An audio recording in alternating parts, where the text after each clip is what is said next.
The Rajasthan Royals, of course, have done a lot of business in the auction and pretty much they have a new squad. But how will they fare in IPL 2022? We'll preview it for you, of course, before the toughest T20. So we're going to be, of course, talking about the men in pink today, led by Samson. They still have Josh Butler. They still have a few familiar faces, but there's a lot of changes, like I said. Now, speaking of which, let's get on our esteemed writer like we always do in our previews. And this time we have Shubh Agarwal, who, of course, joins us right now, who believes that Rajasthan Royals are going to certainly struggle this year, given the fact that they have no all-rounders. Shubh, that's very true.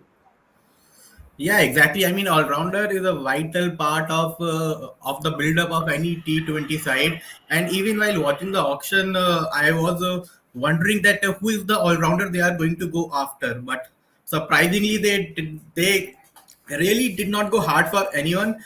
And right at the end, right in the last accelerated round, they were just buying people who were left unsold for their base prices. I don't think James Neesham is an esteemed all-rounder as yet. The same goes for Nathan Coulter-Nile, Daryl Mitchell, Rian Parag, and R. Ashwin. I don't think they have any all-rounders. They don't have any death bowling as yet, which are which are two really key components of any T20 side, and I think those chinks will be exposed during a 2 month long tournament. Yeah, well said. Because look, at the initial glance, when you have a look at their squad, there are a few names which stick out. There's Vijayendra Chahal, there's R. Ashwin, there's of course Devdutt Padikkal, who they've acquired. Of course, let's do things slightly differently. Shobh, we of course normally show the squad depth first, but what I want to do today is show their potential best 11 according to you and the rest of the CDC think tank. Now, this is what we've gone with, or you've gone with. Talk me through this particular 11, and is there any particular guy that you'd like to bring in here, or is this the strongest looking starting side? Well, there is one guy I would certainly like to be in this side. That is Obed McCoy. As I mentioned, they don't have any death bowling, and Obed McCoy is their only certified death bowler as yet. He's got excellent cutters, slower ones. He can bowl a mean bouncer as well. He has those accurate yorkers as well in his armory. But the question is, will RR make the bold move of putting Trent Bolt on the bench and play Obed McCoy? I don't see that happening. So I just put in Trent Bolt, which I feel that he will start. Rest, I don't think they have many options. They have a great top five, including Samson, Hitmeyer, Josh Butler.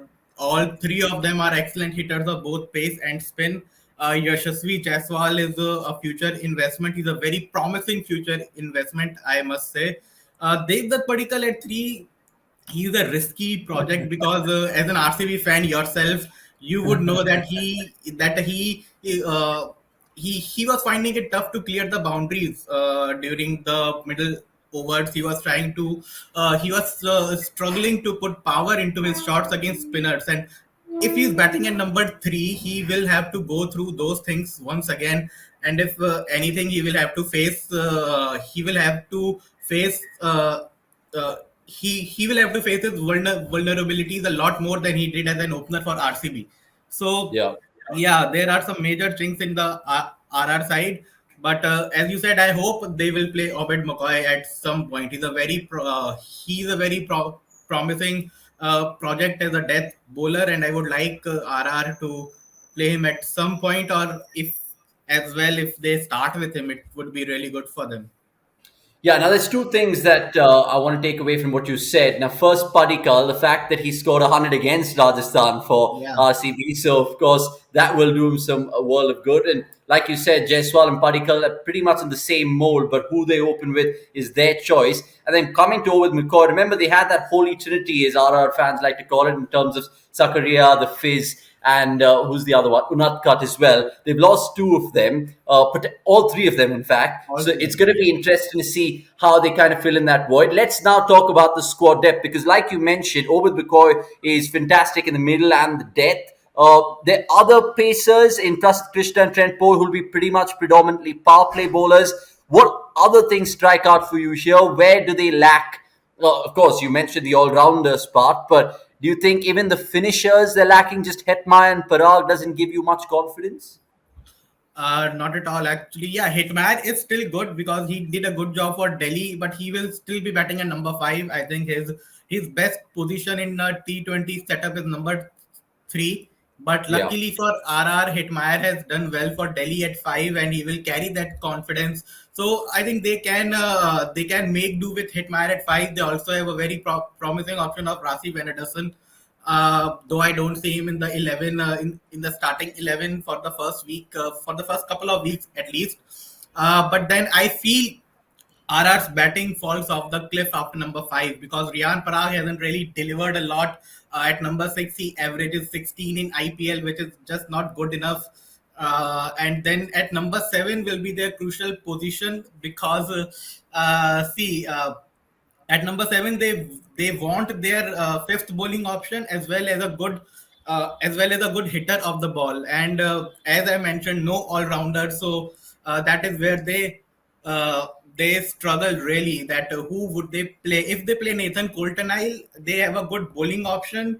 But then their batting depth really suffers because in T20 cricket, I feel you at least need batting till number seven. In fact, in any form of cricket, you need batting till number seven, and number seven is a bit too high for Nathan Coulter-Nile.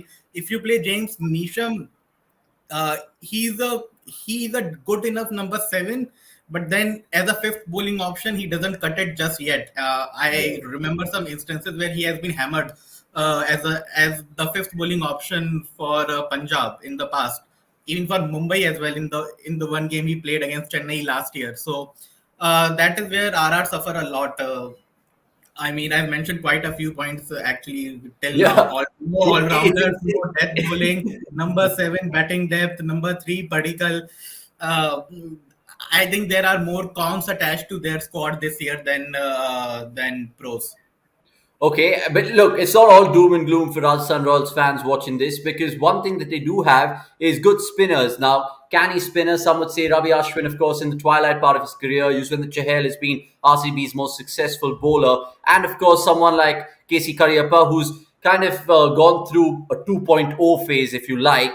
Shub, in terms of conditions and offer, I know they're not going to be playing at the Savai Mansingh. They're going to be playing, of course, all their games in Maharashtra, which will have the red soil, make it more conducive to spin. Do you think that probably will be horses for courses with them? Because there are few players which will be definite banker starters in terms of their overseas players. But in terms of spinners, do you think they can stifle the opposition there, or am I reading this wrong? No, I think spin is one of their strongest part this year. RR has been the most. RR has been the least productive side in terms of spin bowling in the last couple of years. But I think the one thing that they have rectified is their spin department. I don't think you can have a better spin department than this, where you have two Indian spinners who have enough experience at the international level. Actually, R Ashwin and Chahal both. I don't think they will need to look beyond that. Both of them get into the 11, and both of them can be really impactful. Chahal can pick wickets. R Ashwin can stifle the opposition for runs. And basically they can interchange their roles as well. So yeah, I think when it comes to the spin bowling, RR have the best recruits right now. Coming back to that question that I was asking you, the fact that if you were a betting man, four people that you would definitely start in terms of overseas. So there's Butler, there's Bolt, there's Hetmeyer, and would you go in for someone like a Daryl Mitchell, or would you go in for someone like you said, James Neesham or Nathan Coulter? Daryl Mitchell is not an option for me right now. Daryl Mitchell comes in when you need an overseas batter in top four. I will go for Nathan Coulter-Nile right now because at number seven, you will need those four overs a lot more than you will need a batting all rounder. So yeah, I have mentioned Nathan Coulter-Nile and James Neesham, one amongst them at number seven. But I feel Nathan Coulter-Nile should get the nod owing to the balance of the side. Yeah, let's see how it really pans out in terms of RR and their squad. Remember, they have a shrewd Kumar Sankara who'll also be calling the shots from the outside of things. So, Shub, thanks for your time yet again. It's been fascinating to just unravel this RR squad. And let's see how they totter on in IPL 2022.